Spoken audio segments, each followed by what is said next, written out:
बंजारा समाजामध्ये फार असं मोठं एक साहित्य आहे जे अलिखित आहे। बंजारा समाजाची प्रबोधनाची भजने असतील, गीतं असतील आणि महिला भगिनी जे काही गीत गाणे त्यांच्या पद्धतीने गातात, ही गाणे कोणी लिहिलेली नाही। तर बंजारा समाजामध्ये लग्नाच्या वेळेस आमच्या महिला भगिनी जे आहेत ते रडत रडत गातात आणि गात गात रडतात। हे एक आश्चर्यच म्हणावं लागेल।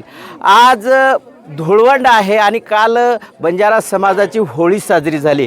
हिंदू संस्कृतीमध्ये होळी हा सण साजरा होतोय, पण बंजारा समाजाची होळी ही वेगळ्या धाटणीची आहे, त्यांच्या परंपरेनुसार आहे। होळी या सणाला बंजारा समाजामध्ये अनन्य असं साधारण महत्त्व आहे। आणि आज जर आपण पाहिलात तर वर्षभरामध्ये ज्यांच्या घरी परिवारामध्ये लहान बाळ जन्माला येतो आणि त्यांचं बारसं म्हणजे धूंड। धूंड या शब्दाचा अर्थ असा होतो की शोधणे। त्या बाळाला सगळ्या महिला भगिनी आपण पाहत असाल, त्या महिला भगिनी त्यांना एका ठिकाणी लपवल्या जातं आणि आपण त्याचं ठोळी म्हणजे त्या ठिकाणी जे आपण दांडिया जे म्हणतो त्या ठिकाणी खेळल्या गेलं आणि त्याच्या अगोदर त्या बाळाला लपवलं जातं, म्हणजे त्याला लपवून मग त्याच्यानंतर हनुमानाच्या प्रति पूजा केली जाते। हनुमाना मंदिराकडे सगळ्या महिला भाविक नातेवाईक त्या ठिकाणी जातात आणि तिथं हनुमानाची पूजा अर्चा झाल्याच्या नंतर या ठिकाणी आपण पाहत असेल तर काही वेळाने या ठिकाणी जे तुम्हाला मेघ दिसतात, आपण नंतर घेऊया। तर ते सगळं झाल्याच्या नंतर या ठिकाणी 2 गट होतात, एक महिलांचा गट आणि एक पुरुषांचा गट।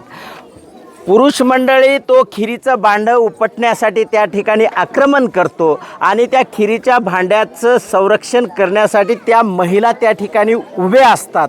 खरं तर या ठिकाणी असं आश्चर्य होईल की आपण कोणत्या युद्धामध्ये एकमेकास म्हणजे शत्रूवर हल्ला करतो, पण या ठिकाणी ज्या बंजारा समाजाच्या महिला आहेत त्यांच्या हातामध्ये काट्या असतात, ज्या काही त्याला फोग म्हणतात। त्या फोगाने त्या पुरुष मंडळीला त्या ठिकाणी अक्षरशः बदडून काढण्याचा कार्यक्रम या ठिकाणी होतोय।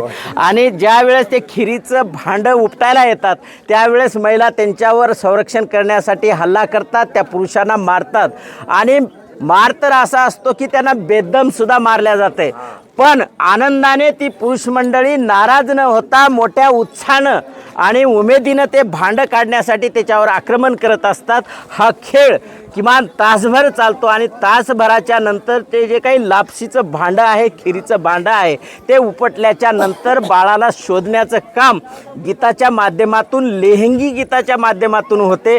खरी ही बंजारा समाजाची जर होळी जर पाहायची असेल तर आपल्याला बंजारा समाजाच्या तांड्यावर जावं लागेल, भटके मुक्ताच्या वस्तीवर जावं लागेल।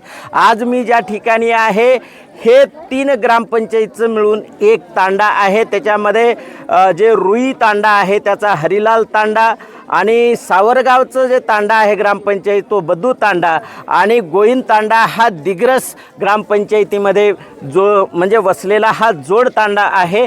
आणि ह्याच तांड्यामध्ये होळीचा आज धूंड मोठ्या उत्साहामध्ये साजरा होतोय।